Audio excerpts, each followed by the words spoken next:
Greetings, gamers, and welcome to the 55th live stream from the Misfit Gamer Studios. I'm your host, Vortex, and this is D&D Discussions. On today's Homebrew Review, we have a unique, kind of experimental topic today, as Kage has brought us a unique item from TikTok. So we're going to do something a little bit experimental, where we are not going to look at the TikTok. I'm still not sure where I fall on that. I know that we reviewed these things, and I'm pretty sure most of what we do is considered fair use, but you know, it's a very gray area. I certainly am not going to claim that I know anything about fair use or how it should be used. But on top of that, I just don't want to take away from another creator, whether or not I end up making more content on YouTube with this or anything else like that. So we do have the original TikTok. We have the link in the description, both on YouTube and on Twitch. So if you do want to quickly go check that out now or afterwards, go ahead and click on that. I think it's less than 2 minutes. It's like 1:40. I quickly clicked through it just to see if there were any parts that I wanted to pull from it just for like a quick clip. And really, I didn't think it was all that entertaining anyway. Just like I like more direct content. He's definitely more about his own community at first, so it just wasn't my particularly type of good TikTok for me. But we are transitioning into the new format, and so what Kage has done is he's taken the video and just basically walked through everything that he got from it and has put it in our new format. So we're going to be using that today. And yeah, that's pretty much all we're going to be discussing. It might lead to a secondary topic because it's not that long, so we might have a shorter stream today. We'll see what happens. But let me go ahead and bring Kage in today. Hello, happy Monday. How are you? Happy Monday, friends and neighbors. It is good to be here. I'm excited.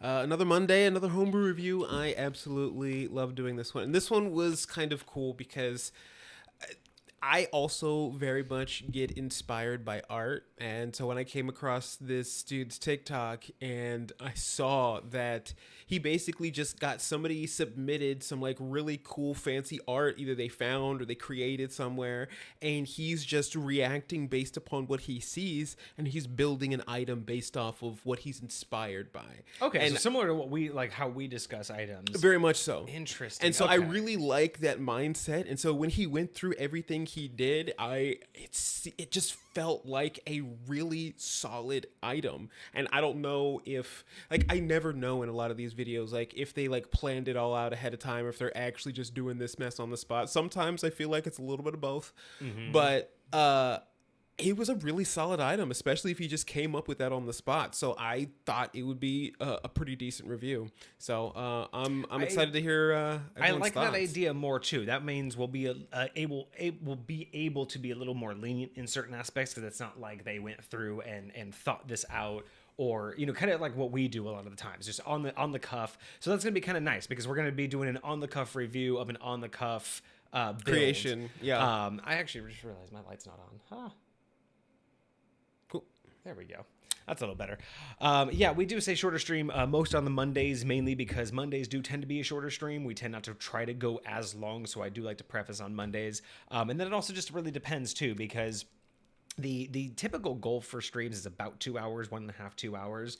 But I always preface with the shorter stream because, you know, with items like this, depending on how much inspiration we get for talking on it, it might be as short as an hour. So I do like to preface when we do think that there's going to be a shorter stream. And it also, I think, helps for the YouTube content eventually, because you know, once we have funny. the editing going. Even though we may have been saying that a lot, I think even with that, we've still usually gone...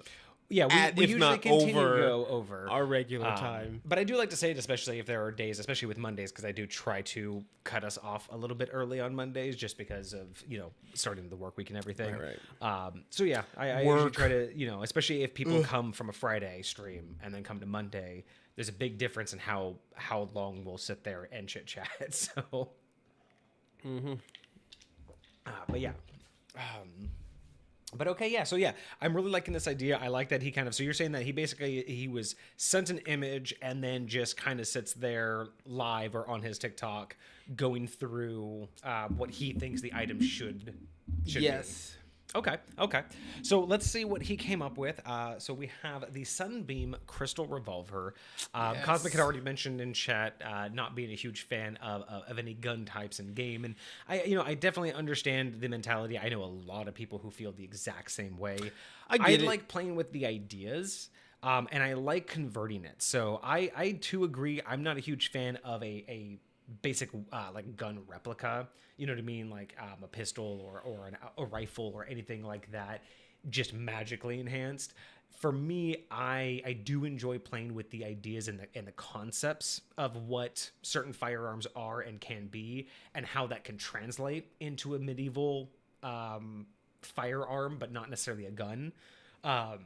Like a modified wand that can basically do like a flamethrower, for instance, right? Instead of just a fireball spell, being able to do like a cone of fire, which is basically a flamethrower. So that's what I mean by when I think of being able to take a futuristic idea, like a weapon, and translate it into what a magical fantasy arcane version of that weapon would look and like. I'm always curious because you think I believe there's a lot of people. Good morning in Germany. Good morning. That's right. But I think a lot of people, when they think about fantasy, that they would agree like pirates is a large part of that, and so if something like a cannon, right, for like ship-to-ship warfare is something that's acceptable in this era, like how far does that go? What about like a flintlock pistol, right? What about one of those gunpowder rifles? I do have a unique memory. When I first started playing in my first DM's realm, he actually had a way around this because he too was very big against like guns. And how he played is gunpowder. Even if you knew how to make it and you could find like the raw materials in game, gunpowder didn't exist. Like like gunpowder wasn't usable. So even if you could get the actual ingredients, it just wouldn't do the thing. Gunpowder did not exist in his realm. It did not work. It did not exist that the way it works particular here. piece of chemistry is non. I think there was another thing too. Oh yeah, like another like one of those things where it wasn't allowed were springs.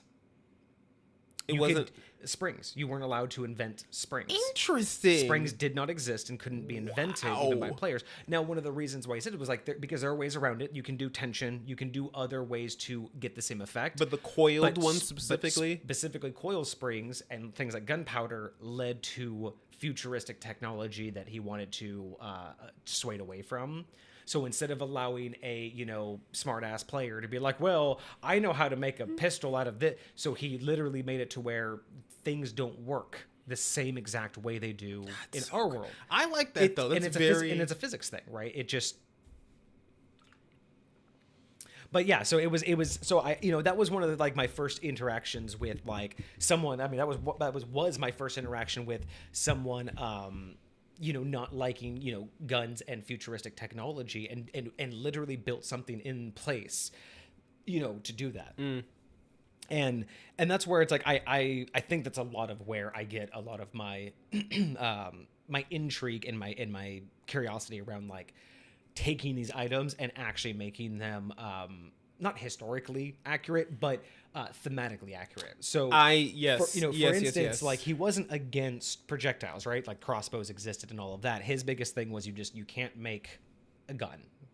So there were, I remember I wanted to make a sniper rifle. Like I wanted to make something that had the effect of a sniper rifle. I wanted a long range, like very long range, accurate projectile that I could use that was handheld or at least mobile and not a ballista.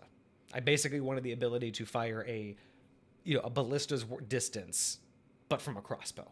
Right. So how do you do that, right? That was my idea. And it was a lot of fun working with my DM back in those days because like how, he was the one who taught me how to, like his rules were like how, if you wanted to create something, you had to actually build a schematic. You had to know all of the parts and pieces that were going to make it work. Like basically, if you wanted it to be your item, you had to invent it. Whereas if you just wanted it to exist and have him figure it out, you could just give him the idea. And that's one of the things that I love doing is I don't mind creating the idea for my players if they just want an item. But if someone wants to own it, I want to give them all of that. It's like, you want to own it, then own it. Make it, figure out who you need to find in game, like you need to know all the parts and pieces, but you also need to find out who in game can work with those parts and pieces, right? So it was like you have to find a blacksmith who can make the pieces out of this specific metal that you need. Then you need to go find that metal, take it to that blacksmith, pay for that, So it was basically a self-generating campaign. It was a self-generating plot if you wanted to create an item, and I loved doing that. And making the sniper rifle concept, a single shot crossbow, which wasn't really a crossbow. It was I ended up making basically think of a halberd or a halberd. But instead of an axe head and a spike, it was basically like a hammerhead, like a smaller hammerhead. So it was just like a giant, like a very long giant hammer. And inside, it was like a little bit thicker than normal. But inside of the mechanism was a series of I can't even remember half the stuff that was in it, but it was like magical tendons that were like magically enhanced, that were basically like the entire length of the shaft. So when you stand, I think this thing was like 6 or 7 feet long. So oh snap, that's like a dang bow staff. So the bolt laid at the very base, resting at the very base, with basically like these magically infused tendons all the way down that acted as the pull string for the crossbow. But because they were so extended and magical, the force they gave was like a ballista. And inside one of the I think one of the sides of the hammerhead actually had a notch cut out, and inside one of the handle pieces was another piece that kind of would flip up, and that would be like the aiming sights.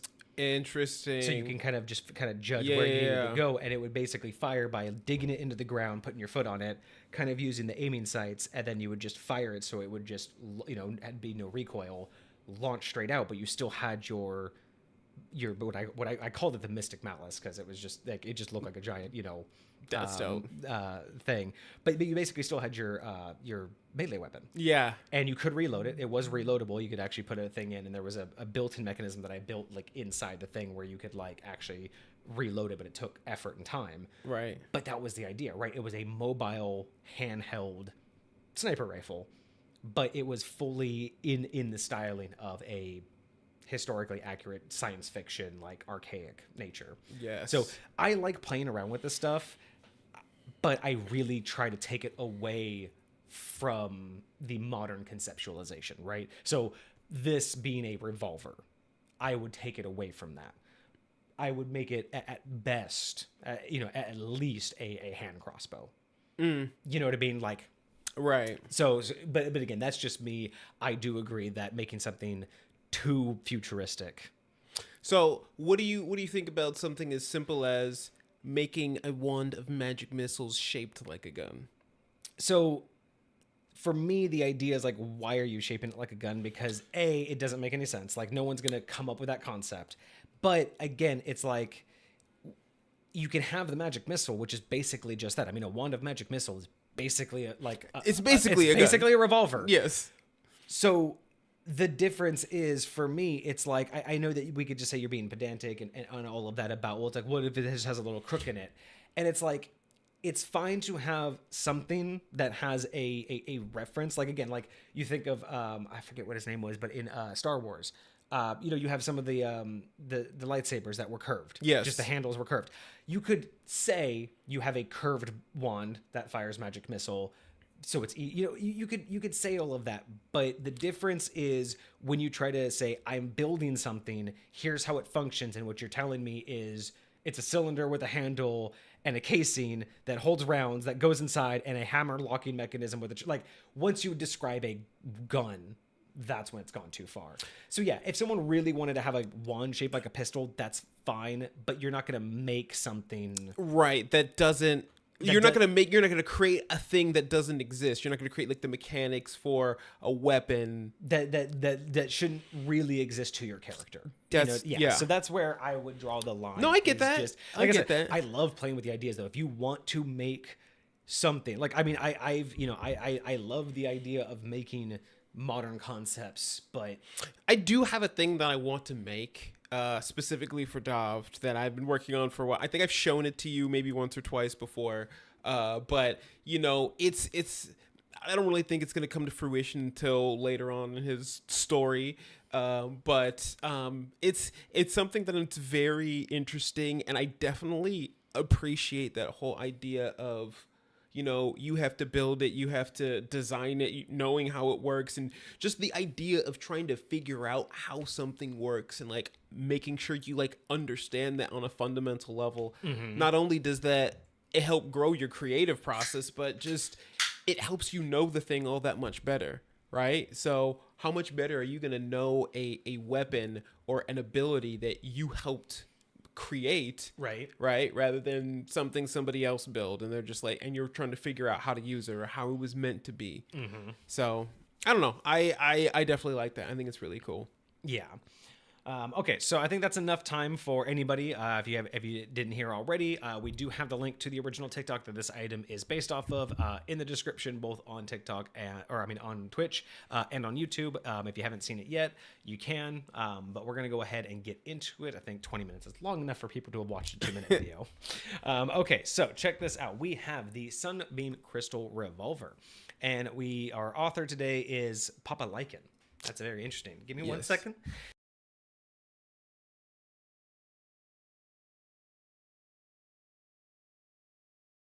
Oh, excuse me. Barely got to that mute button. All right. So, Papa Lycan. So this is the individual that just gets sent images and just kind of goes off the top of his head. Yes. All right. And what I'm going to point out now, but we're going to talk about after the fact, is that he didn't give this a rarity. Yes. And we're just going to talk about rarity after this. Now, initially, I'm still lightweight of the opinion. It's just something either he forgot to say or didn't think about at the time. It doesn't sound like something you would say, and that's part of the conversation that we want to have. But yeah, I totally understand why he wouldn't. So for sure, we're just going to skip the rarity for right now because it's not really that important. Okay, so it does require attunement. It needs to be attuned by an artificer, a ranger, a gunslinger, or a paladin of Palor. Okay, so I understand the artificer. I understand the gunslinger. Just so you know, I added. So he said, I think artificer and ranger.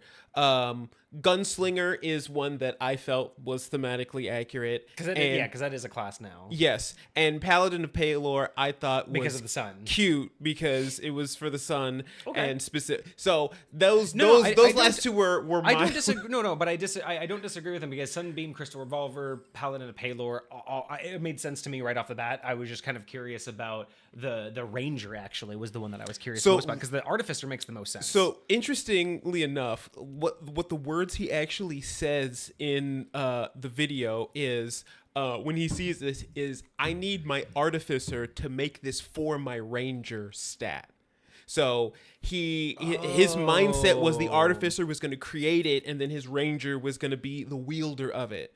I like the idea. Yeah, depending on what it is, I can understand that. But yeah, okay, so that makes more sense. I still think the artificers make most sense with things that appear to be magical in nature, in terms of like how they're going to be used.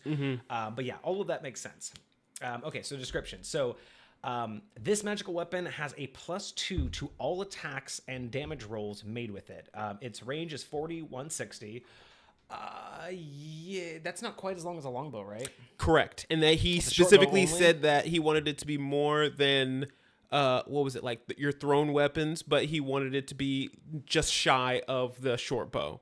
Oh, just shy of the short bow. Gotcha. Yeah. Okay, that makes sense. Okay, yeah. So I could live with that. The weapon deals 3d6 radiant damage. I mean, Sunbeam Crystal, which makes sense. 3d6 radiant damage on a hit, and allows 2 shots per attack action. Can only be used once per turn. Gotcha. So the double shot can only be used once per turn. Yes, I like the balance there. So that was my best way to interpret it. The way he said it is, it has 6 shots and it takes an action to reload it after the 6th shot. Right. That's really all the information that he gave. Okay. But my thought process is like, how, like, is it like 1 shot per turn? Is it like, so this is what made most sense to me. So I wrote it down that way. So that was your addition. Okay. So then the weapon holds 6 rounds, and once the 6th shot is fired, it takes an action to reload. So let's pause there for a second. Okay. So An action to reload I like. Full on action to reload. Totally get it. I get that you don't want to wait 6 rounds to really shoot all of these, which makes sense. I would almost say that once per turn as a bonus action, you can Fire do a second round shot. I think that makes it more combat advantageous.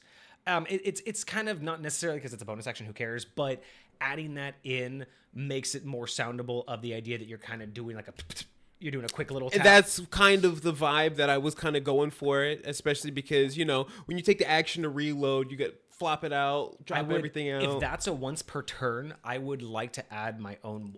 Do you have a once per day? Oh, you do have a once per day. Okay. Yeah. So, okay, we'll get to that once I get to that one, because I think there's another thing that this can have. But yeah, I do like the idea that once per turn, you can, as a bonus action, fire a second shot. Yeah. Or even like twice per turn.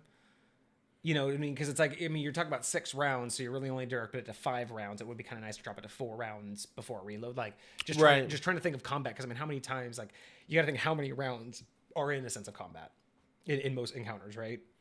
So you don't want this thing literally never being unloaded, because the combat ends too quickly. Yeah. But okay, so additionally, this weapon... Okay, so let's go on to the next part. Additionally, this weapon scores a critical hit on a roll of 19 or 20 on the die. Okay, so just crits on a 19. Upon scoring a crit, the weapon deals an additional 2d6 on top of 3d6. On top of the original 3d6. So and normally... sets the target ablaze for 3 rounds. So normally when you crit, you do straight double damage. This one, you don't do full double damage. Instead of doing 3d6 extra, you just do 2d6 extra. And then on top of the 2d6 extra, you set them ablaze, and ablaze has its own effect.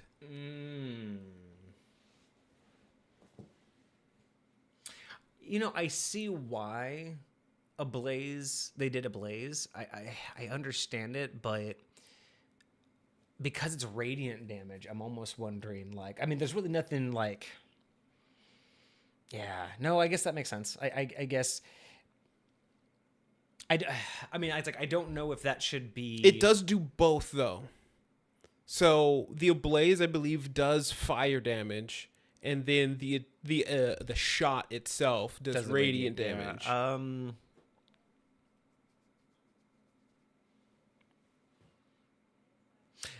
Because it's on a crit, I could see, because it's on a crit, that it sets it ablaze. Part of me also wants to apply the ablaze effect to any undead, regardless of crit. If you hit undead, kind of like because that. It is radiant, I would say that any undead hit with this weapon, I kind of like that. Or maybe they have like a 50-50 chance. They have a DC roll, but I think this should be like, I like that for a crit, but I think it should be automatic for things like undead. I like that. Maybe if there's a high enough CR undead, they might get a chance to save out of it or something. Like, say if you like shooting at Dracula or something. Although I do think Dracula would probably not like this weapon a lot.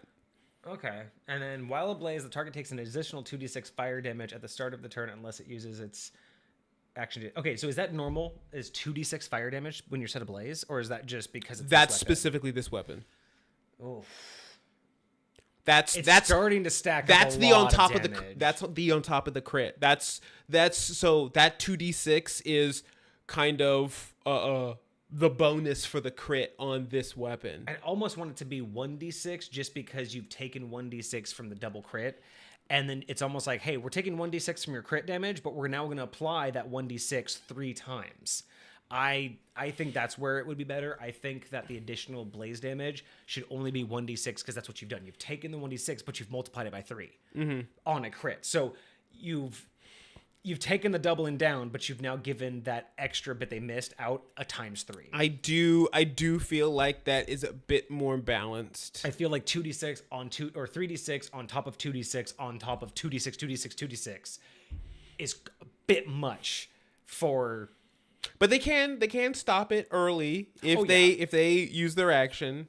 Oh, yeah, but again, that's wasted action economy, which is nice for you. Okay, and then at will, it can cast light or dancing lights. Correct. And the way he kind of articulated this in his video was that it was almost like it looks like it could be like a flare gun or could like shoot up flares or something like that. So I think that was his mindset if he was just like shooting off like a I don't know. Yeah. I don't know if it would like operate different than the traditional spell, but you know. And then once per day, Sunbeam. I'm not familiar with Sunbeam. Sunbeam is pretty powerful. It is a 6th level spell. Let's go ahead and take a gander here. Let me bring it up as well because that's interesting. Yeah, okay. So because I have some more ideas for this. I'm liking it though. Like it's not terrible. I think it needs some tweaks. Sunbeam spell. Yep. 6th level spell, one like action. Let's see. Duration 1 minute. A beam of brilliant light flashes out from your hand at 5 foot wide, 60 foot. Each creature in the line must make a Constitution saving throw. On a failed save, a creature takes 6d8 radiant damage and is blinded until your next turn. On a successful save, it takes half as much damage and isn't blinded by the spell. Undead and ooze have disadvantage on the saving throw. Okay, yeah. So definitely, it feels very, very powerful, like very damage outputting with that.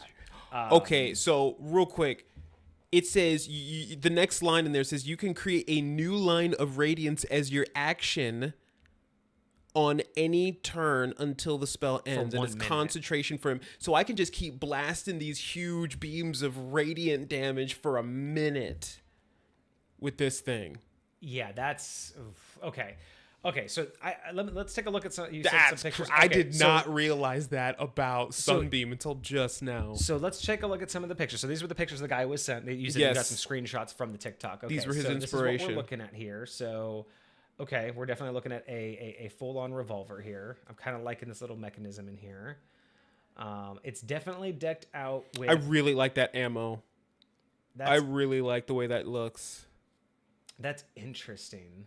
It does look like, and honestly, that ammo is why I added Paylor, the Paladin of Paylor, because that looks like some but holy that makes it look ammo. like a one shot, right? Like that definitely makes it does. That doesn't look like as revolvery as the other two, for sure. Okay, so let's unpack this like piece by piece. Okay, so first off, one of the things that I was thinking in terms of if you add the bonus action once or twice per turn as a bonus action, you can make 2 shots. I also like the idea that because that would be once per turn you can do that. I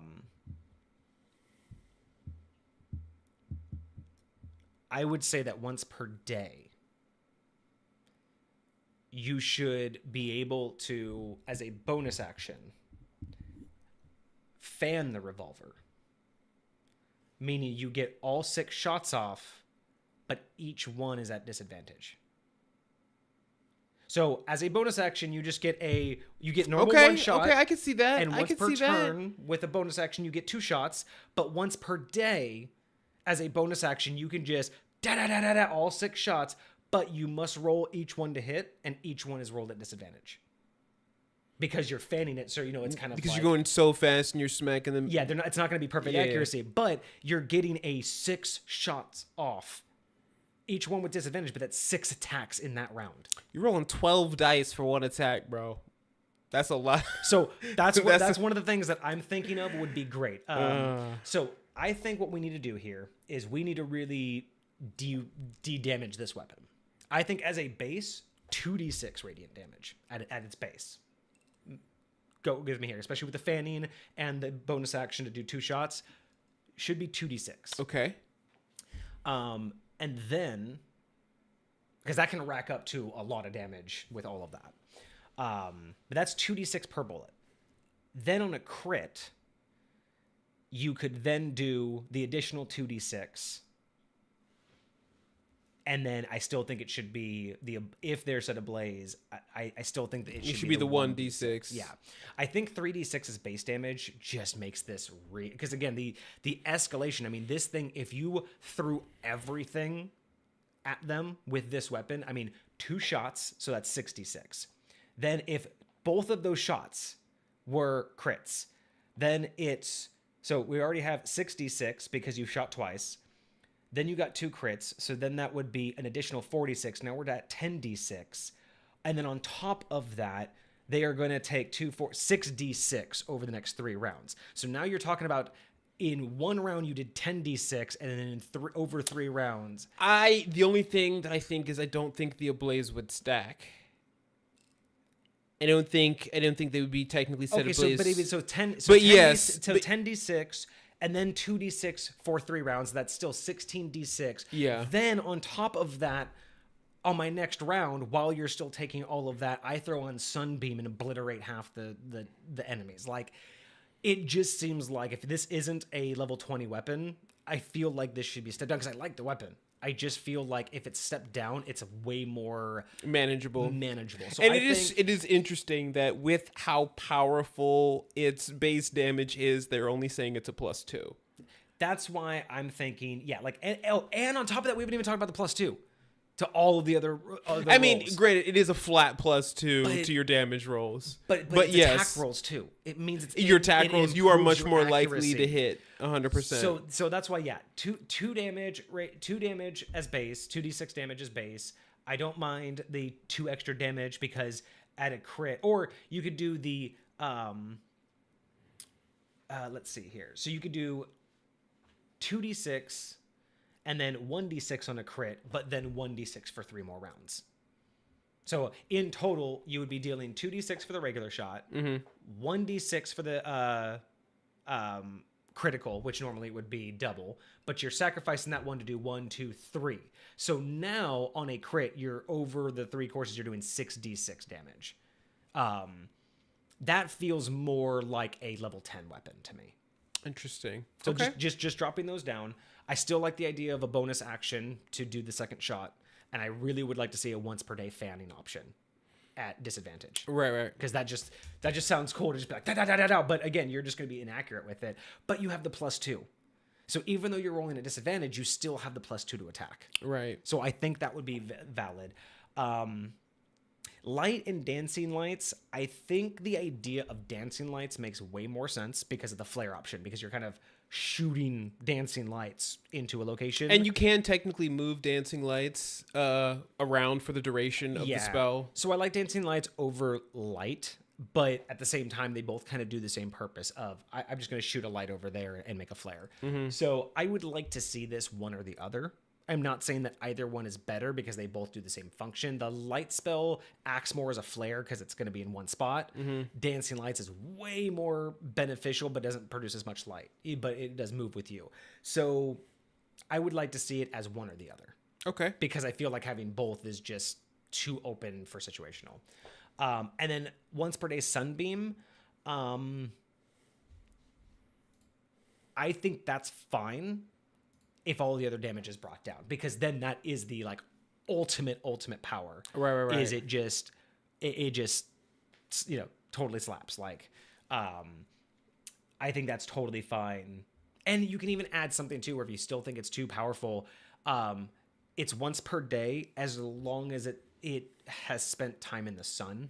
Oh, so if you're like doing some dungeon dive and you haven't like reset. seen the sun, you can't recharge. Like maybe it has to spend it's once per day, but it has to spend a minimum of an hour in the sun. Yeah. Like you could just that little tiny like thing that. could straight up change how damaging Sunbeam can be. Because again, if you're just traveling everywhere, that's fine. But you go down into the darkness. You don't want to. It doesn't matter how many long rests you get. You're gonna want to save that sucker for the big exactly. Big It's that guy. one. It's that one, and that's why I like the idea of this image right here.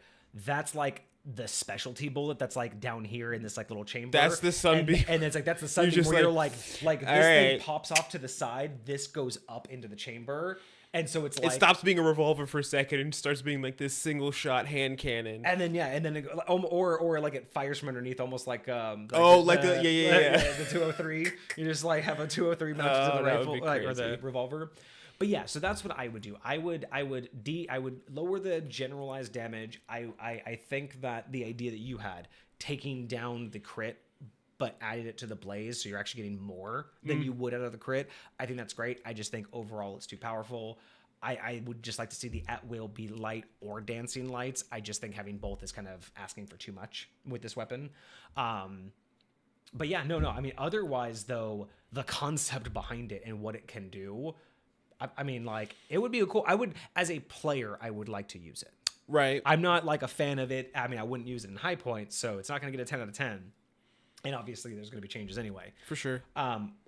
But as a player, I would like to use it. Like, it would be cool in the right setting to use it. Right. And then Cosmic, yeah, it definitely is OP as it stands. And then thinking a +1 would make it more balanced with the 6 bullets in one round thing. And a +2 is too much. In the right case, it can almost negate the disadvantage. I mean, yeah, I mean, and that's why I'm thinking like you definitely need at least a disadvantage when it comes to doing the fanning part.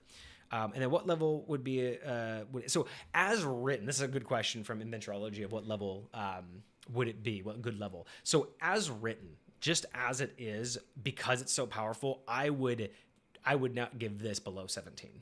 This would be a minimum level 17, 18 campaign before you get this, because damage, yeah, like you're walking around at level 12 with this, level 10. Dude, Sunbeam will, like, you read Sunbeam. Sunbeam will obliterate. I need to know when you normally get Sunbeam. Like, at what level adventurer can normally cast Sunbeam? Hold on. But I'm not sure. Can you imagine being able to cast Sunbeam and then having the Revolver on top of it, so you basically can cast it twice in a round? I'm just saying that, I feel like as written, it should be higher. I think with the modifications we've made, I don't mind it being a +2, actually. I just think drop the damage. If they do all of that and add the changes we've made, I'd be comfortable giving this as low as like level 12. So you technically don't get 6 level spells until you reach a caster level 11. So yeah, so you already have to be over level 10, and this is again once per day for free without a spell slot. So yeah, but again, I'm adding it all to the other damage, because again, in a perfect scenario, being able to use this in a 1-2 round with all of it, it's one of those things where it's like I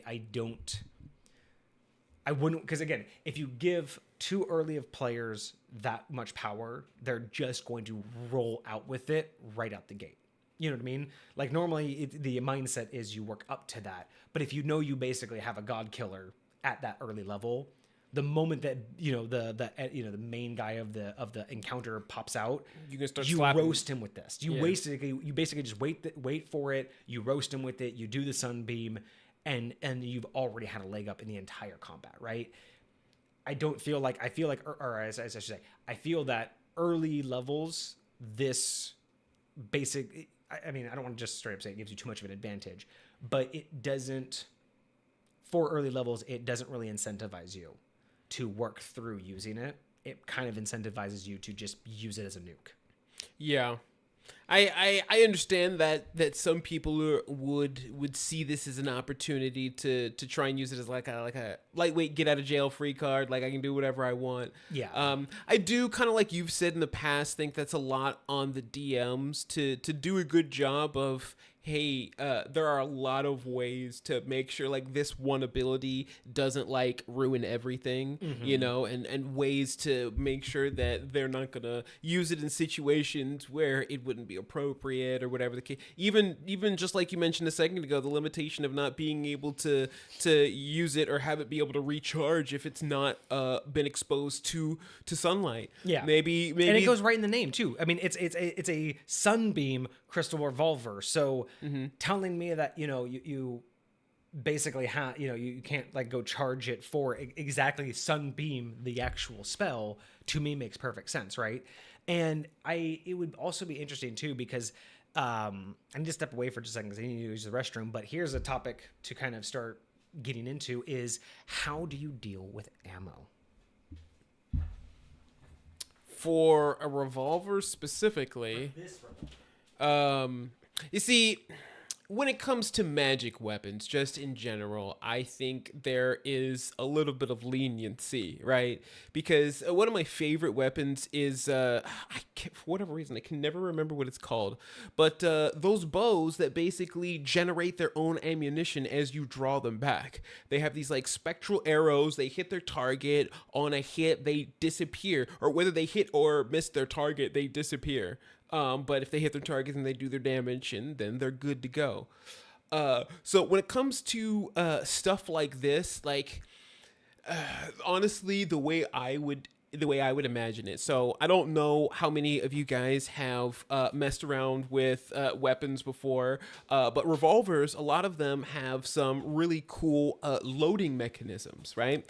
And so again, especially because this is like a magical weapon, I love the idea of still going through the full like physical process of actually running the unload, because you still got to do what you got to do, but having a lot of what it is that you're actually operating be spectral ammo to a certain extent. So when I finish shooting off my last round, I pop open the revolver and I dump out all of the empty shells that are supposed to be in there, right?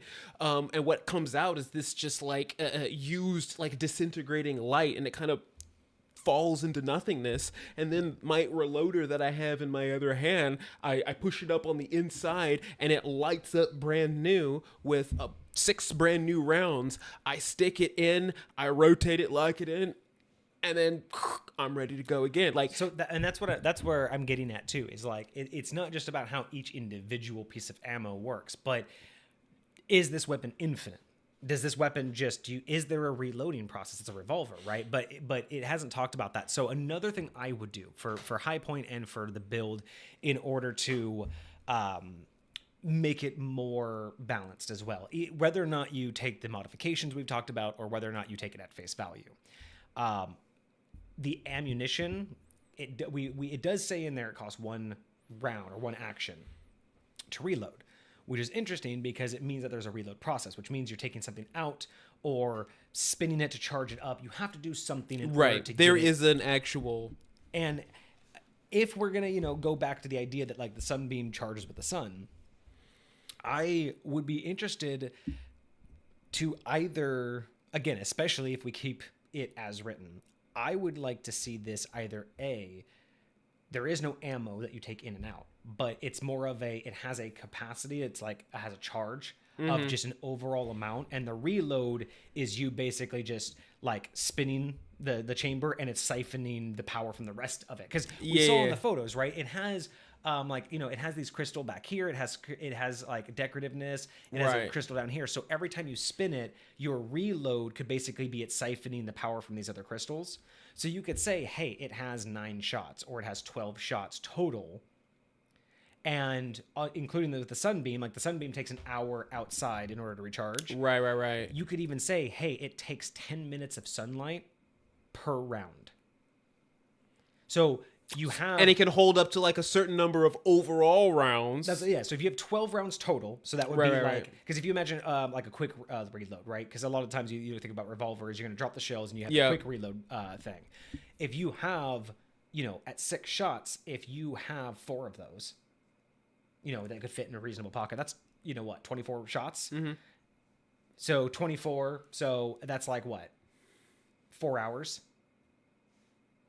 If you equate that to 10 minutes per round of reload in the sun, it'd be like 4 hours in the sun. So it'd be a short rest in the sun to reload the entire thing. If you wanted to make it more complicated, you could say kind of like how Wizards have a like something that they carry that has all of their components in it. Mm-hmm. You could say that you have like a revolver case, and when you open it, there's a place for the revolver, and there's a place for the quick reload slots, like the cylinders. You could even have 4 in there. And those have to sit out in the sun. And the revolver, like, you could make such interesting mechanisms for this, but adding the need to do some sort of reload does call into question, is it generating its own ammo somehow, or are you physically putting new ammo in it? You will go now. Good night. Well, good morning to you. Good night for us. Right. But, one thing that I would also consider if I were building this from scratch is if you could get away, if your DM would let you get away with it, again, harnessing its energy somehow, holding all of that energy, and the reload process is just siphoning energy from one part of it to the next, that would be cool. Because then you could even talk about how as you use it up, it stops to glow until it just becomes just a dead piece of metal until you charge it again and then it's glowing. Which then you could even say that when it's in full charge, you can get like 20 feet of sight, but for every like 6 rounds you shoot, you lose like 5 feet. So because it's doling, like you could do all of these fun little things with it. But what I would like to see too is like one way that I've always thought about how would I handle bullets if someone wanted to create something that used bullets, because obviously we wouldn't allow that. High Point doesn't have those kind of mechanisms. But what you could say is you do have the runes, right? Like the exploding runes that you can do. You can put it like on a rock. You can put the rune reward on there, and then on activation it'll explode. Yeah. So if you're clever enough to add that concept with a couple other magic spells, right? You could basically make a shell or a casing or a thing that has a symbol on the backside, right, and the hammer of the hammer or firing pin or whatever you want to talk about on the weapon, in this case the revolver. When those connect, it completes the circuit of magic, because it's basically, this is an activator, and when it hits the other rune, it activates, pulling energy from the weapon, and you could say that the bullet is pulling energy from the weapon and condensing it into a beam of light that's now doing damage. You have 6 of those, and then you take those out. You actually have to save those. You could say that those pop out all as one chunk. You pop it in, and then you pop in the new one, which is why it takes an action. Those are the things that could be considered, because cool. I don't know. And again, this all depends on who creates it. If this is a mortal created item, there would be ammo. 100% in High Point. Oh, yeah. If a mortal created this, there would have to be ammo of this degree. You'd have to have, because it would be more complicated. A mortal would have to go out of their way to do more things. Now, you mentioned like if Paylor created this, like if in High Point, Paylor's equal created this, then it would probably just have a set amount of charges or set amount of maximum fires that you could do, right, and those would be rechargeable, right? So for High Point, it would obviously all depend on who creates it, but I like the idea of considering like how are you going to do ammo in this, because when you think about it, there's a reload, what does that mean, right? And this one doesn't really show anything, right? It kind of shows like this fusion reactor kind of nonsense. It shows like another this like kind of like cylinderness, but there's not really like a chamber for rounds in this. So this one in particular, I would say probably has all of the power within it, and it's generating the 6 shots, and the reload time is you just doing something in the mechanism to set up the next 6. So when it comes to mortal created items, there's actually an artificer infusion, and this is something I was talking about just as you had gone to the bathroom, because I really like the idea of, again, weapons that generate their own ammunition. And so one of the things that this thing said is that you can create a weapon that is a repeating shot weapon, and basically like imagine like a repeating shot short bow. When you draw the bow, it generates the ammo for you, and then you shoot it out. I've always, because artificers can imbue weapons with magic. I've always assumed that you're basically just doing that. You're just kind of like pulling the magic that you can manipulate. Yes, exactly. And you're forming it, and that would be kind of cool, because if you wanted to say that an artificer can imbue this, and an artificer's imbuement can restore 2 shots. Right. Like, again, just those little things where it's not perfect. It's not just going to be an artificer can just be OP and just be like reload full time, reload full time. Not, but just the idea of mortals being able to create things like this that don't require ammo like that. Because I mean, that's a different situation, because that's like that character is in the moment creating the ammo. The difference would be that they can't hand that bow to somebody else, and the bow is going to create, like in the case of the artificer would be the one creating and doing. Actually, so these infusions, like they're actually made so that you can hand them out to your party members if you want to. Like you can create or replicate magic items, and you can like give it to other people to use. So like you can imbue the what do you call it, the paladin's like sword to be like a magic weapon. You can imbue, but those have limitations. Like that's not like a full enchantment or anything. Those have like those kind of limitations for it, right? Because like it can make a repeating shot, but it couldn't make this. Yeah, very, very much so. Very much so. So what I'm saying is like when an immortal wants to create an item like this, you're not just saying an artificer wants to create something that repeats shots. With this level of damage would need 100% immortal created ammo.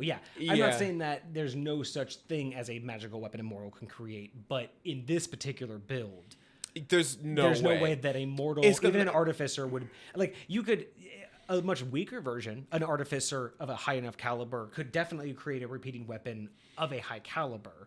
But this to me is definitely like max sorcerer level, like Yeah. max wizard level created And item. you know what's or, fair? or He, god at the level. beginning of his video, did say, I need my artificer to make this for my. So, with that in mind, I do think, having some sort of.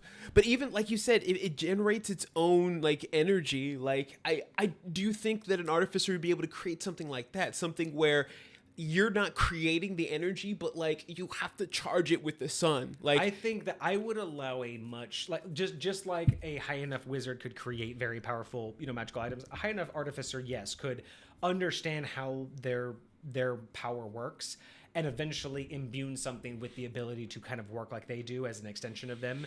Yes, I do believe you could make the argument for that. It's just, it's those steps of what level do you have to be at, and then what hoops do you have to jump through in order to create it. But yeah, I don't disagree that an artificer of sufficient level could create an item that could generate its own power by recharge. this kind of ties a little bit back to our Friday topic, actually, about attunement. Because I know that I mentioned the random attunements, and just to be clear, I don't want to make sure Cosmic didn't forget. I think that he may have found some discrepancies between my version and the actual video. I don't know if that's what he was referring to earlier in the chat, but I did want to like the attunement requirements. The idea of should a mortal, or why would attunement be required by a mortal made weapon? By a mortal made weapon. So that typically, and this is why I mentioned this in that episode. When it comes to attunement, for me, there has to be a purpose, right? Exactly. And mortal made weapons, I could see the argument being made for something like Kintsugi's Resolve. It is a mortal made weapon or armor, but it became imbued, and therefore it acquired attunement. See, now that to me stretches the definition of mortal. I know, but yes, I'm tracing it backwards, because for a mortal to create an item, you have to look at, in my opinion, you have to look at what does attunement accomplish? Like, what is attunement, right? And how does a mortal go about deciding what attunement's required, and then how do you make that happen, right? Like an attunement. How do you lock someone from using it? Like it's a miracle enough a mortal can create a magical item, right? Like the idea that you've been able to break the barriers of the physical world and create magic is one thing, but now you want to tell it who it can and can't play with. Like, life is a miracle and it's magical to have a kid, but then try to tell a teenager who they can and can't be friends with. Like, that's the idea of rebel. How does a mortal go about telling an item you can only deal with that's a big part of what my question is. Typically, I would only say that immortals or higher would be able to assign attunement, because attunement would go more in line to their created items, because typically they create items for a purpose. They create items for their sphere of influence and for, like their, whatever it is that they need to have done, right? So they can set an attunement because it's part of the actual concept of why it's being built, right? So if a god of a certain, it's like, so if Zenith created a magical item, and it was in order to keep the neutrality balance of High Point. That's why he would create it. Is he wouldn't create it in order to create an imbalance, or he would create two different items. But if he created an item to maintain balance, maybe he would set the attunement as someone who has a neutral alignment. Simply because giving someone a neutrally powered weapon who is not neutral doesn't work. It won't follow through with its intended cause. So a god creating an item for their faith, why wouldn't they make sure that someone of their faith needs to be attuned, right? You wouldn't want that power to be abused by someone who's not going with what you want, right? Not going with your ethos, not going with your belief system. Right. So a mortal doing this, you could think of why a mortal would want to do this, but how? That's where, if you wanted to make an argument, it would have to be like max level, right? Because you could say, hey, a necromancer at a high enough level would want to cut off either maybe he wants to cut off to where no living creature can use this, or maybe he wants to cut off his own undead from turning on him, so he makes it to where only a living creature can attune to it. Interesting. Now, how again do you as a mortal create that? I think the answer is in the fact that you are a master of that craft. You're like the highest level, because at that point you've mastered the understanding to where when you're creating the spell, when you're creating the item, you are so in tune with that level of magic. Like if you're a necromancer, you were at the highest level, you and the weave of necromancy are so perfectly intertwined that when you are messing with that magic, your intent is its intent. Its intent is your intent. Interesting. So you can say, hey, you and me are working on this like magic. Let's not let X. And so I could see much weaker versions being done by mortals. What about... But I would say that on average, mortals pretty much can't set attunement simply because there is no active mechanism. There's no spell, and the idea of you have to have the magic make it happen, right? So you have to make the what I'm magic thinking have intent. of when it comes to the mechanic, the actual mechanism to make it happen. Mm-hmm.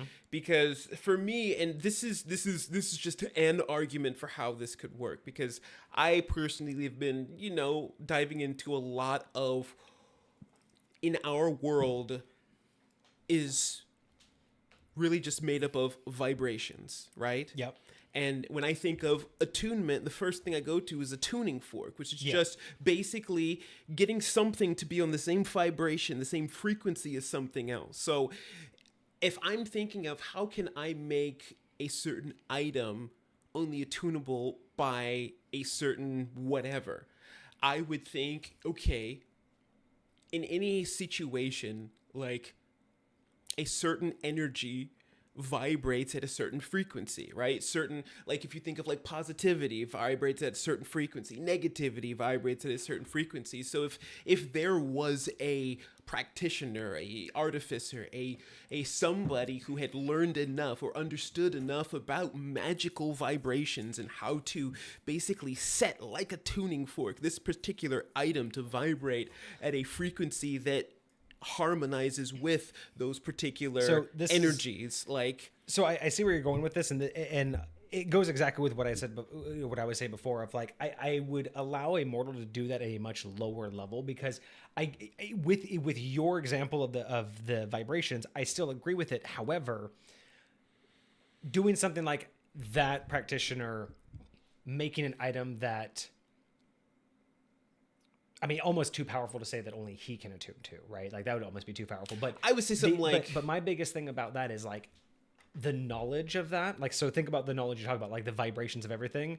That would be godlike knowledge, because the difference between knowing what a paladin feels like I know if I'm a paladin, I know what my vibe is, but to know the difference between my vibe and the paladin vibe, like the one part about me that is specific to all paladins, this is where I would say I still like the idea. I still think a mortal can do some minor attuning requirements, but it would have to be very, very specific to their knowledge set, because the idea that they could, and that's kind of what I mean, is this like, imagine somebody creating like a sword, like somebody that was a fighter creating a sword that is attunable by fighters. I could say that, yeah. Something I to could that say effect. That if you wanted to go that far, yes, I could say that perhaps you could easily say that if it's their own class, or if it's their own race. Maybe we could say mortals can only set attunement to class and race, because it's the only thing that they can fundamentally, literally vibe with on a frequency that is common to all of them. But you can't do it to all males. You can't do it to all blue-eyed people. You can't do it to all, like, you can't do it to certain types of things, because you don't have the knowledge of what that of how to separate that from other things. Which is why you could say, like, hey, I can make paladins want it, but I can't make a paladin of a certain order want it. Even my order, because I don't know the difference of that. So yeah, I could see that argument. I would definitely agree with that. It just really depends on, again, it would be the decision between me and the player. What are you trying to get accomplished? Why fair. are you trying to do it? But it's a great slight question, tangent, because there is no implementation. There, like, I don't even think D&D has anything about.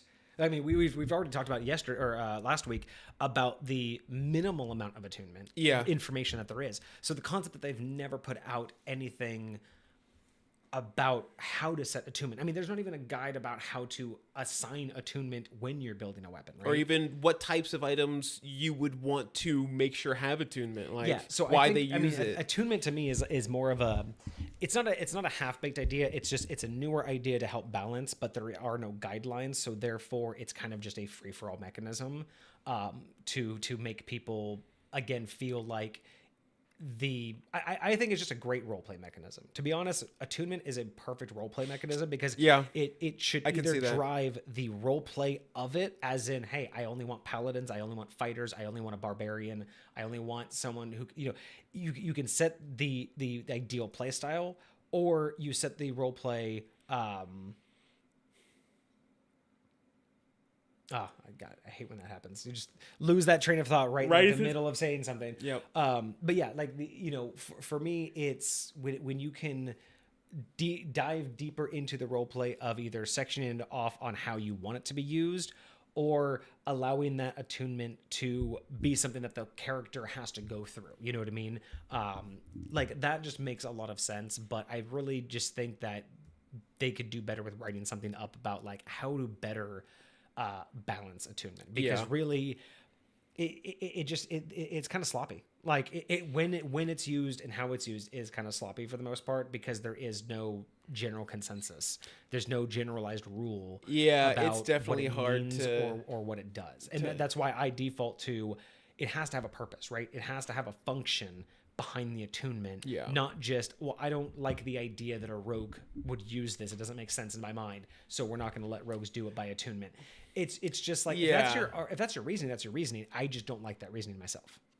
I think attunement has to have much more of a reason than, I think it has to have more of an inclusionary reason and not so much a like, an inclusionary version of that. So that's my take on it.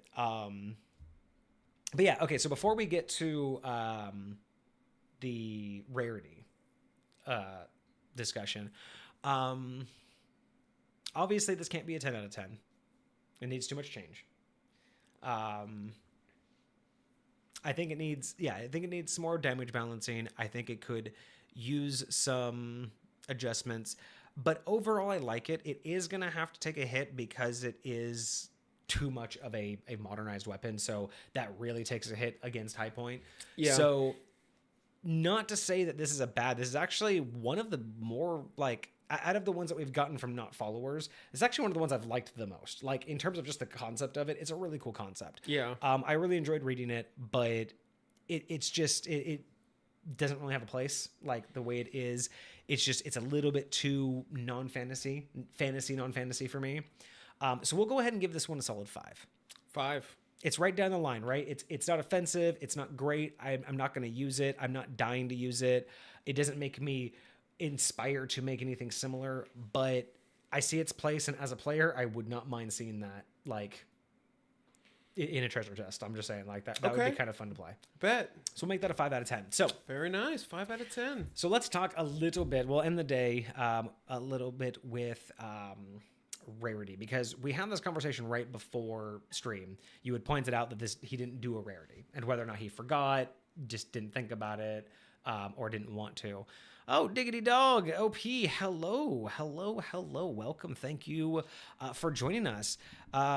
Something D&D related, perhaps. Yes. Most so we definitely. are doing, every Monday, we do a homebrew review.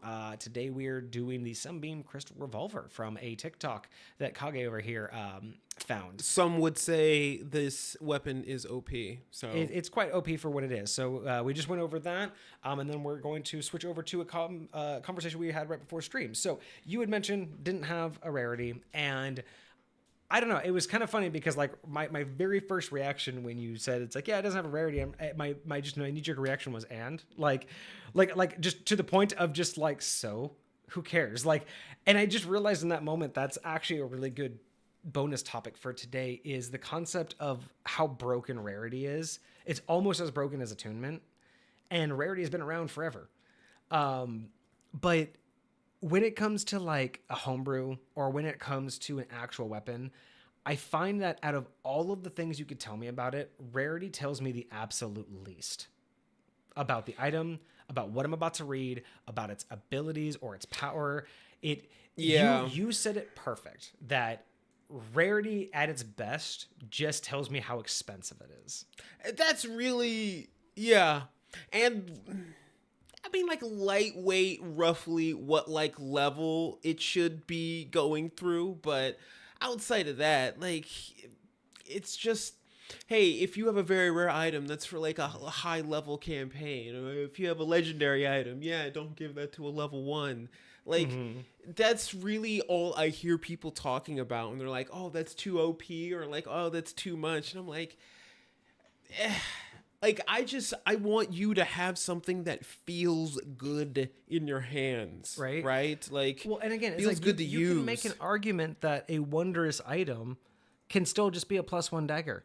It can just be a one of a kind made by a god, but it doesn't, just because it's a wondrous item or, like an ultra, like I don't even know what the rarities are anymore. So it's basically common, uncommon, rare, very rare, legendary, and artifact. Artifact being like stupid crazy. And to me, it's like, I think you put it best that these are just their price points, Yeah. but they just don't. They don't tell me anything. You know what I mean?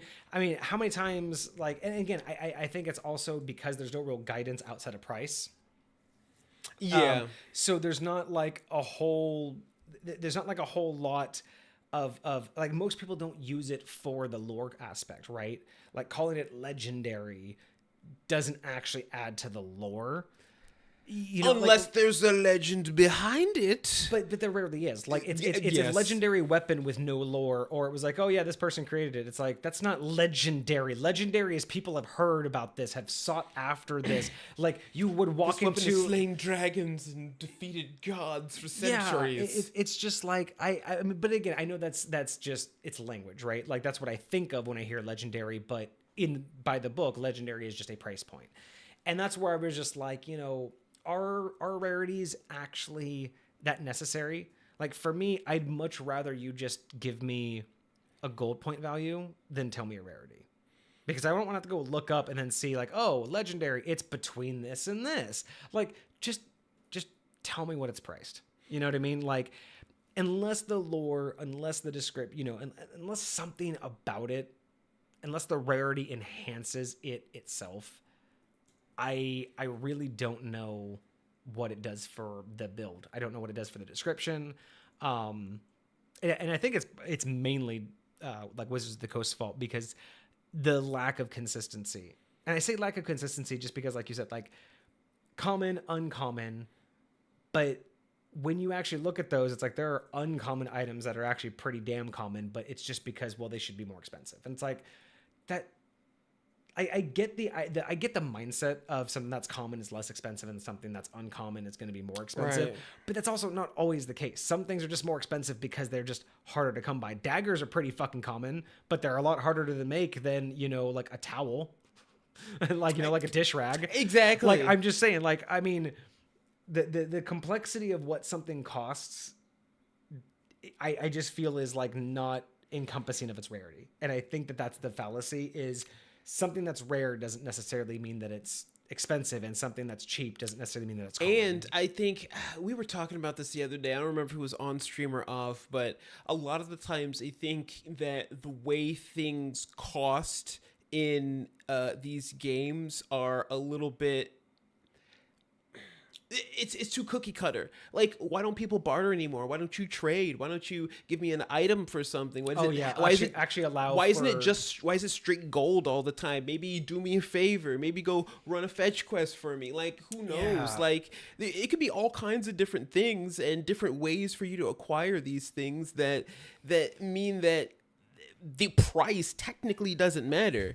You know, and that's the other thing too. It's like, what are the reasoning for these prices too? It's like, if it's just because that's what the book says, it's like, I get it, because it's more of a it's like a not barrier to entry, but it's trying to stop people from getting to things too soon. You know what I mean? Yeah. But here's the other issue with that: if you're working with these items, right, and you're working with the book's prices, the thing is that only matters if you're also consistent with the book's way of giving out money, because the book wrote a way to give out money, and equally the progression of that money to your character's build and your level and what you should be able to buy at what level. Right? And it's all that, like, but if you're not going with the progression of how you should get money based off the book, how does this make sense, right? Like if this item costs 10,000 gold and you shouldn't have that much gold until level 7, but this guy's not giving us like,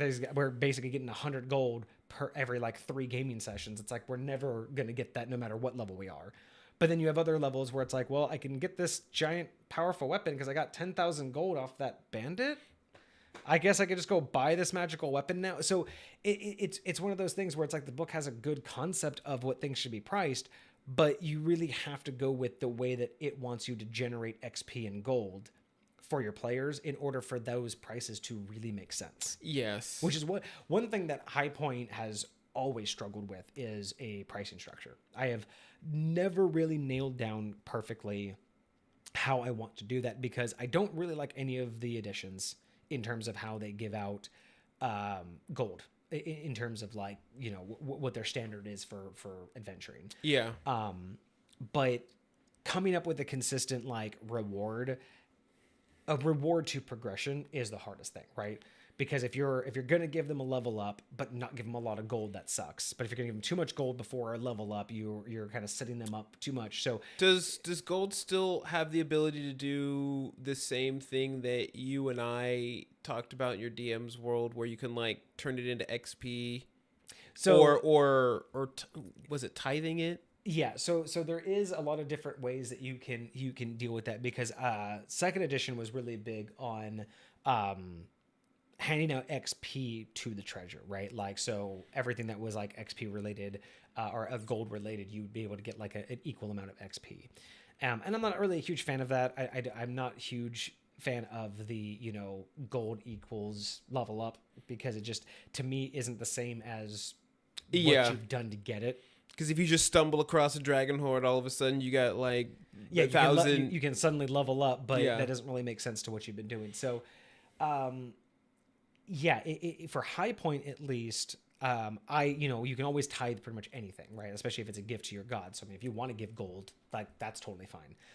That is something that's available. But yeah, I've always struggled with deciding how much to give out based on encounters, based off of time frames. Like I try to give out what makes sense for the situation, but that doesn't always line up with the progression of the characters, like in terms of like time frame in game, because it might be a while before an encounter. So it's like, well, how'd you make money between now and then, right? And then there's, you know, other issues that arise where, you know, if they're leveling up faster than they're getting gold. So I've always struggled with it. I don't have a good solution yet. High Point isn't perfect. I mean, we working on it. It's a project. Yeah, it's just Oh yeah, that's right. So in Venturology, I did approve the sane magical prices as a resource. So I did add it to the resources page. We're still working on beautifying a lot of those resource pages. So we will be decking those out with some really good webhooks and some really nice cool stuff. But yeah, did you see that yet? I haven't yet. Yeah, so I let me pull it up here on stream real quick. So yeah, we got this suggestion and I just happened to quickly check it out. And I put it in the resources. Yeah, sane magical prices. So this is actually a really cool. I need window capture. Here we go. So yeah, this was a really cool resource that Inventorology sent over to us, and I'm not sure exactly where they found it. I forget what he said in the Discord, but it is just kind of a balancing act on kind of compiling everything in terms of prices. Okay. Let me see what he said exactly. What does it say about healing potions? Because that's always something that I'm like, bro, healing potions feel so inaccessible at low levels, and that's when you literally need them the most. When you have gold for them, you like almost never use them. Okay, so this looks like it's a compiled list from the Dungeons Master's Guide. Okay. So you have something like, so right here, like potion of diminution, 270, potion of growth, 270, but the uncommon. Okay, so that's interesting. So look at this, guys. So you have a potion of diminution. Its price is 270. It's rare. But a potion of growth is 270 and it's uncommon. So our theory that those are based on price is Well, also like because even in, I think it's either the player's handbook or the dungeon master, like they give like a suggested price for items of a specific rarity, and that's where I got that from. They were like and look at items this. Yeah, of uncommon and rare 300. I don't. I mean, these do go up though. Like very rares 400, legendaries 400, rare. legendary being 400 is insane. Normally legendary goes for like 1500 gold pieces. And look at this though, because then you also have a rare item for 450. See, That's more than a legendary. so item. I think this is not going based off of. Wait, is this going based off of the DMG? Is that what it's? Is that what the claim is? It's a compiled list from the DMG. Okay, so here we go. So have you ever wondered how much item truly costs? I've been wanting to find out. Did you ever look? There's no way to worth. An shield is worth 500. Well, your luck, because the guy's for you. Brainstorming with the giant in the playground. RD&D next. So Redditors, blah, blah, has put together a set of tables, breakdown costs, reason for the costs, and the DM page. So it looks like these are actually altered prices. It looks like they've worked with people on And I Reddit. think they've that's worked with a community. that kind of goes with the mindset of sane magical prices. So it's not like you're paying a stupid amount of money just because this item's rare. It's what does it do and how rare should it be based upon its effect or something like that. So I could totally get behind a resource like this, trying to bring a little bit more I don't know what the right word is, just organization and logic and pattern to how and why you price things the way that you do, instead of just, hey, it's because of rarity. Okay, so it has like an explanation of why items are on the list. So it breaks it down between summoning items, regular items, non-combat items. All items listed alphabetically. Yo, thank you so much for then this. Items that won't be priced. So that's interesting. They actually have like give me an example. What's one of them? Luck Blade because wishes. Ring of 3 wishes because wishes. Iron Flask because wishes. So wishes. Deck of many things because lol random. Candle of Facts. Invocation because we've learned a thing or two from 3.5. Rod of Resurrection, it's a plot device. Yeah. Staff of the Magi, too much power. Okay, so yeah. that's actually, yeah. So I do like that this is a collaboration really with sick. a lot of different communities who have finally decided, like, this is what it should actually cost. Yeah, I like this. I think this is a really clear cut a list of prices. It would be nice if it was a little bit. Staff of Python? Is that even a thing? What's up? Staff of the Python? Yeah. Oh yeah, absolutely. Let's. Staff of the Python is 2,000 gold. It is an uncommon item. Uncommon? Page 204. Uncommon? I'm glad it's 2,000. What does it do? Hold on, let me look that mess up. Oh, Staff of the Python? Yeah. I think one of Cosmic's characters actually has this. I think it was the Aarakocra race. The one that he did for the ship, the one the saline one that we talked about.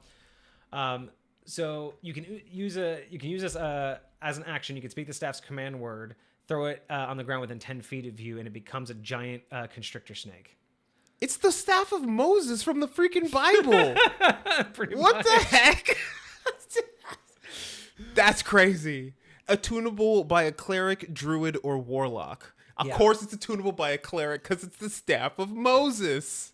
Yeah, so it's his Tuesday my character, and it's rolled from 3 D100s. The DM has players roll, so he got like a magical item from it. So you basically have a pet python you can just slap down on the battlefield whenever you feel like it. This is his character that they're like piratey, kind of like they're on ships, but he can fly, he can swim, he can breathe underwater, and he has this. And I believe, Cosmic, correct me if I'm wrong, but didn't you talk to your DM, or I think I asked you, because I said that because of all of this, he should make the argument that instead of it being just like a constrictor snake, he gets a sea serpent.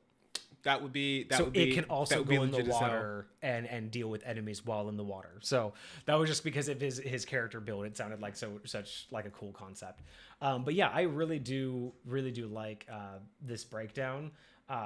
Should be very easy to search. I wish it was in more of an actual document and not so much in a book format. Just because it looks pretty, but it's not the easiest to look through. Right, I see what you're saying. But no, fantastic. Did approve it because as soon as I read through this, I'm like, oh, this is great. Oh, this is so much better good. than, because all the other resources we have right now are ones you go to and search through. This one is just kind of a one-stop shop for prices, which is just really, really nice.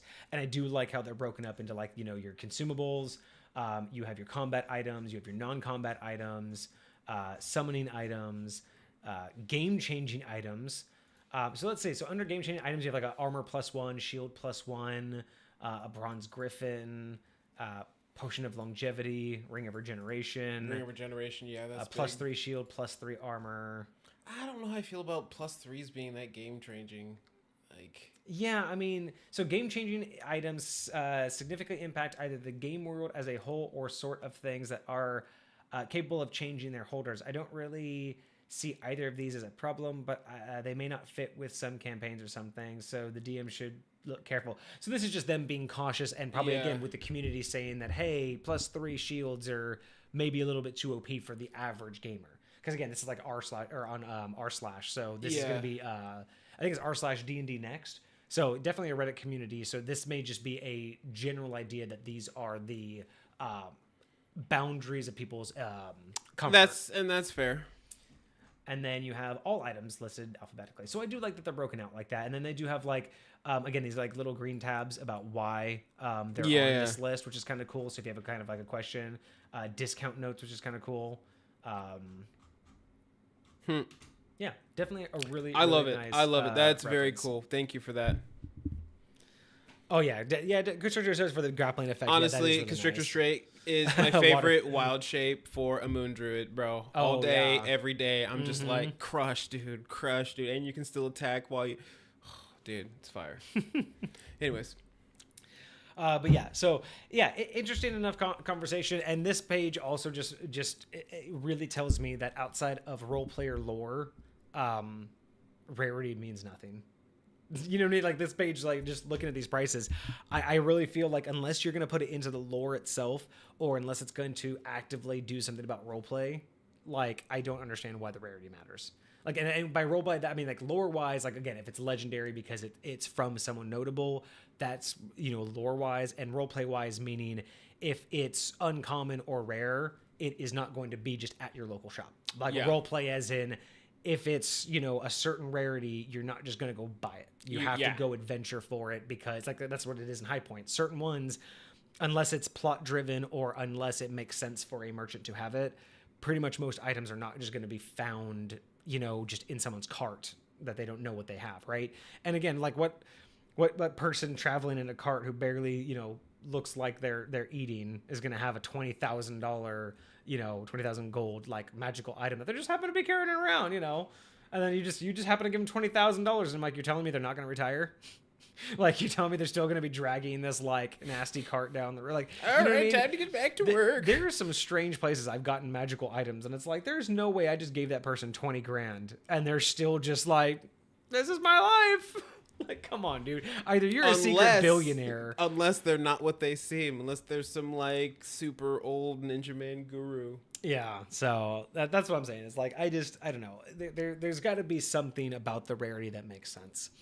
What do we got planned for next week's review? We haven't made the decision yet. We have to talk this throughout the week or this weekend, because we have some questions and we're not sure if we need to get those, when we're going to get those answered. That's true. Depending on those answers, we might be able to fit 2 items in next week, or we're just going to be able to do 1. So TBD on next week's item. We should be able to let you guys know by Friday. Yeah, perhaps? We'll probably know by Friday's stream what's going on with Monday, and then for Friday, I also think we have a couple new topics that we've been wanting to talk about. We just haven't decided which one we're going to go next. So that's what we said last week. Well, it's always a work in progress. Were we going to do Invent's other topic? I know he had 2 topics in the suggestions last week. We talked about Yeah, we needed to. That's where we just need to get together and just kind of figure out, like, do we have another topic that we've been wanting to hit on, or are we going to do another That's submitted true. one? Because that's really the big juggle too, is deciding on, Pacing. yeah, the pacing of what topics do we want to make sure that we cover this year, and stage those out properly, as well as make sure that we get a lot of the content from the viewers coming through. So juggling that back and forth, because we still are in a learning phase. I mean, this is month 7. So still in a big learning phase, still trying to figure out exactly what we're doing, but we are trying to let you guys know. That's, we might be repeating ourselves every single week, but we are just trying to be open with you guys and let you know what to expect. At least it's consistent, right? At least we are consistent. You know what I'm saying? Like, the consistency is all that matters. And hopefully that'll become a little bit more concrete as we move forward here. Yeah, so that's good. I mean, it's all a work in progress. I mean, Homebrew Review, was kind of something that just got birthed out of repetition. And as we get better at getting in the requests from you guys, the more submissions we get from you guys, and the better we get at planning out exactly how we are going to be doing both of these episodes on Mondays with Homebrew Review, and then on Fridays with our deep dive episodes. The better we get at that, the better we get at organizing the ideas that we want to talk about, and getting those on a schedule, the more we can actually post those schedules in the Discord, and let you guys know what's coming up. But right now, a lot of stuff is usually planned just a day or two ahead of stream, mainly just because, this isn't our job. This isn't what we do. This is just 2 days out of our week. And as much as I love doing it and I want to keep it entertaining and I want to know what you guys want to see from us, it does have to fit in our normal life schedule. And, until this starts paying me my salary, normal life will always come first. So sad but true. Sad but true. Like I said, as we build this, we do want to make more of a schedule. We do want to be able to let you guys know what's coming up. But how to do that and how we're going to organize all of that is still in progress. So Facts. we will be working through that a little bit more. I'm glad that you like the live D&D content. That was actually just something that, we had Cosmic constantly giving us new things to look at. And then it just so happened that we were constantly doing them on Mondays. So we kind of just picked up this idea because, we like doing the deep dive stuff, but it's kind of hard to deep dive every, twice a week on new topics. So splitting it up to mix it up. Yeah, and it was really fun. Like once we really got into a lot of his items, it was really fun to see D&D what Beyond people were items doing. too. Yeah, for when we were still not having submissions in between the submissions, we were able to go on D&D Beyond and look at Homebrew. And that's just, it's really become something that we've really enjoyed doing and we want to keep doing, especially the more you guys send us, because it's great to see that collaboration. It's great to know that you guys like our ideas, or at least want to hear from us. And it's just great to see the interaction with you guys. And, it's always fun. I always like sharing stuff. And I know some people are kind of hesitant about sharing their own items. So I'm hoping that this can also be a way for people who want to share their stuff, but aren't confident at it. As long as you're comfortable listening to us, go through it. That's, I think, another thing that I'm hoping for is people will be more willing to share things that they've created over the years that they would never have otherwise shared, because they're not great at, talking about their items. And that's why we don't judge here. It's never about, is the item good? It's more about, would I use it? But that's an individual's point of view, and it's never really meant to be you need to get better at the item. I mean, like today, got a 5 out of 10, but it's been one of my favorite items to review. It's actually been one of my more favorite, like, just general, I've come across this magic item before. Oh, that's cool. I won't ever use it, but that was really fun read, and I really liked the ideas that we came up with it. So the key D&D category is way too many sessions. Most are just the same group, but with different players and different points of view. They're never fun streams. I as much as I hate to agree, like, I don't want to talk down on any other streamer and what they do, because obviously, I've seen streamers who are much more popular than us doing content that I would never touch, But I will say that right now on Twitch, the D&D landscape, if you're not on YouTube watching, Critical Role or Dimension 20 with Lee Brennan or with Brendan Lee Mulligan, it's like, you're basically watching just people sit on a Discord play D&D. Yep. And for the most part, I can't do that. Like, most people don't play D&D in an engaging way that I want to watch. And for the most part, it's just, let's face it, we love playing D&D for a reason. Watching D&D is boring. You know what I mean? D&D is like the vast majority of most sports. Fun to play, don't want to sit there and watch. And that's why edited versions, or when you have celebrities and professionals who know how to, act and embody a character, those can be so much better, even if they're partially scripted or fully scripted, but it doesn't, that's not real gameplay. So it's that fine balance of how do you be entertaining, but also be realistic. And it's hard to do, and I don't think most people care. I think most people just stream it just because, it's something to do. It's something like there are a lot of people who just put stuff on just for it in the background. Like my girlfriend, a lot of her favorite streamers never watches them live, just watches their YouTube videos, throws it on the background. I can tell you how many times she's watched the same video over and over and over again. It's just on there. And, I mean, like, it's a vibe sometimes. I put on like cartoons and shows that I used to watch in the background all the time. It's the same kind of thing. Well, and that's another reason why I turned this into the podcast as well. So on YouTube, it's also scheduled as a podcast, and eventually we'll get this disseminated out. D&D discussions eventually will be pushed out once we get some editors all podcast areas as well. Very cool. Because I mean, this, for the most part, this works for audio. I mean, we try to describe as best we can what we're talking about, and we'll get better at that as well. Which that also might answer some questions, guys. If you wonder why we do certain things or describe certain things the way that we do, or whatever it is that we're doing, keep in mind that yes, I want this to be a live stream because I want the live interaction. I love having info from chat, but at the same time, I'm also future planning or thinking about the fact that we do want to create YouTube content and edited videos, not just have the live streams posted, and that keeping that in mind for how we sound and what we say and the things that we do. Like, I'm terrible at telling people to like and subscribe. I usually have to do that at the very end, but right. Something like that. But also, just again, thinking about, where we're going to go in the future in terms of editing, it being a podcast, it being in other videos. Those are the reasons why we may sound or talk the way we do, or express in certain ways, and even read things out in certain ways, just because we're trying to think of how that's going to sound in the future. But yeah, I'm not a huge fan of just watching most gaming sessions. It's just kind of boring. That's why we haven't done that yet. That's actually why we keep saying that we're pushing off a live gaming session in High Point, because we have the Old Gods campaign that's still in early. The first 5 episodes are up. They're the early on version, so they're very, very bad audio quality, which I'm not surprised people won't want to watch those or listen. But it does get better towards season 2 as we got better equipment. Definitely. But yeah, like, those are heavily edited, mainly because they're audio only, but it's also because it's just, gaming is a lot of dead space. It's a lot of thinking. It's a lot of reading. Looking up the rules, finding where stuff is, and a lot of that stuff is good, and that information is there. But if there's just like random dead space in the middle where we're just sitting there thinking for like a hot second, or what.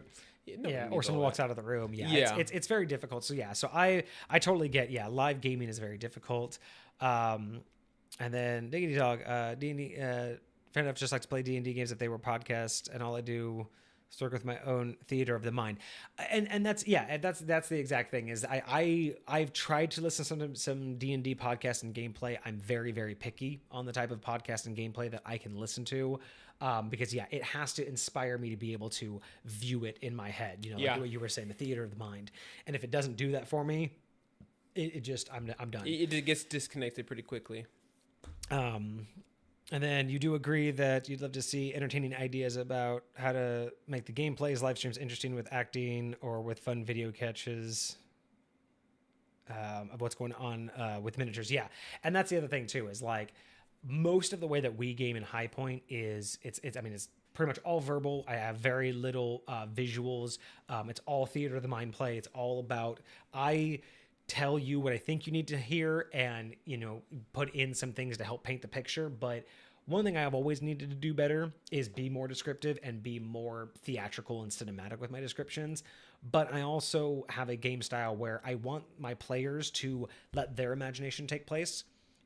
If I describe where you're walking into, if I say, you walked into, the throne room, and, across the 50-foot, walkway, that's adorned with a red carpet, you see the king sitting in his throne, an empty throne to his right. and you see two advisors hunched over talking to him.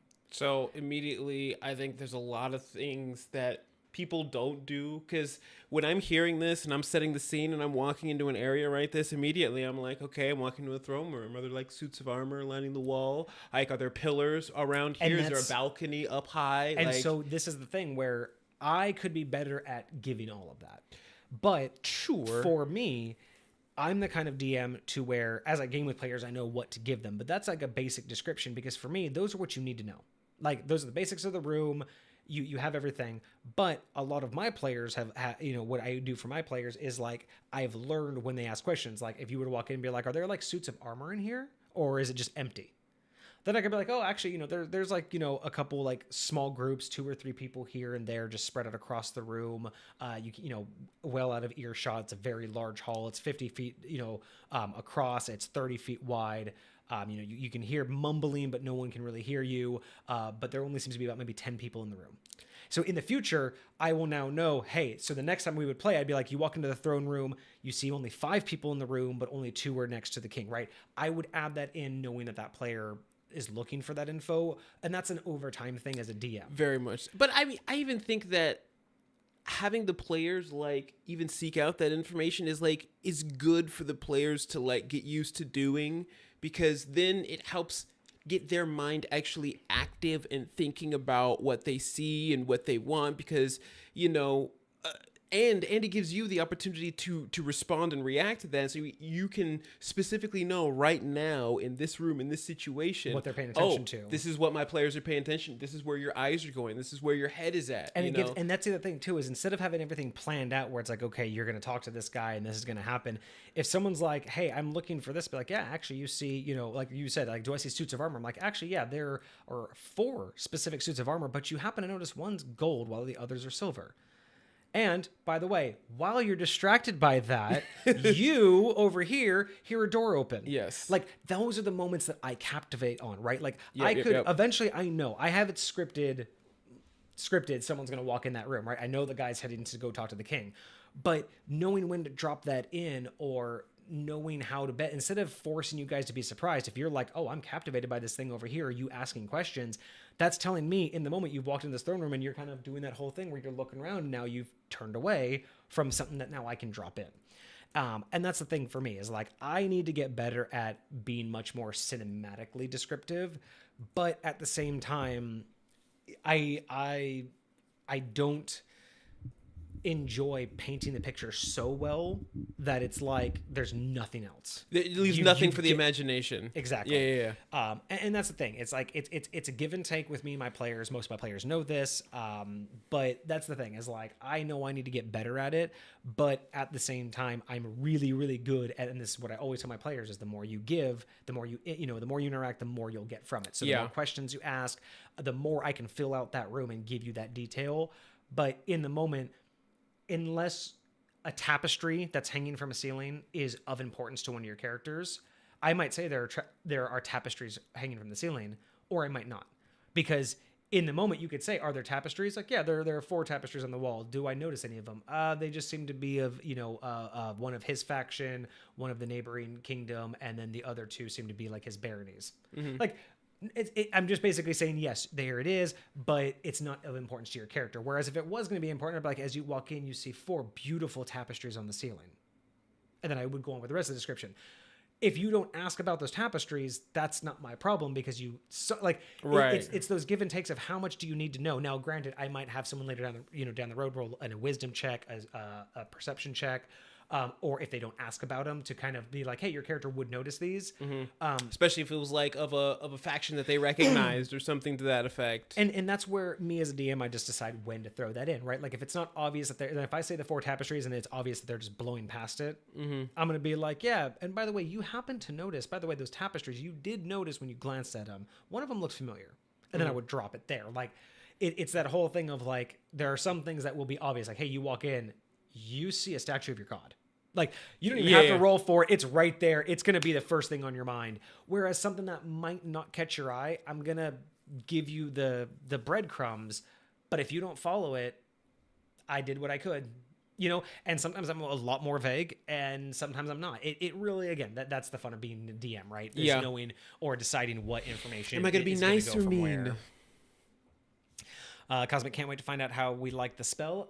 I'm very excited. We are always excited for a Cosmic submission. It's just, man, a classic Cosmic review. The more people we get, though, it's going to be that whole thing of like we're going to have to be very careful on how Cosmic's going to just intentionally sit there. Every other one, he's going to put in another submission just so he never has to wait. Mass upload everything he's ever done in like a zip file and be like, here you go.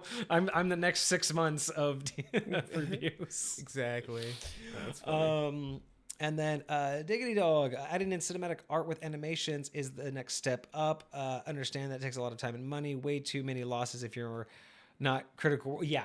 And that's the other thing too, is like, I love doing what I like to call cutscenes. I love those cinematic monologues, or you can call them cinematic monologues, I guess, because they're not cutscenes. But I love doing those where you basically just kind of take over and be like, y'all sit back. You're about to go on a ride here. Just and I will put music to those sometimes if it makes sense.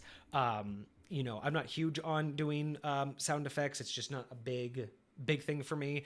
But yeah, like being able to, if you could have like an animated version of it, I can envision all of the things that are happening, but to get it visually like represented would literally take like production level. Would that be something you would be willing to create so much so that it left nothing to the imagination? Like those cutscenes. Yes. In those particular cutscenes, there are things that if I could, like, because I can imagine them in anime form perfectly to detail. And I'm like, if I could take that and give that, I would just be like, by the way, this is what happens next. And I would shut up as a DM.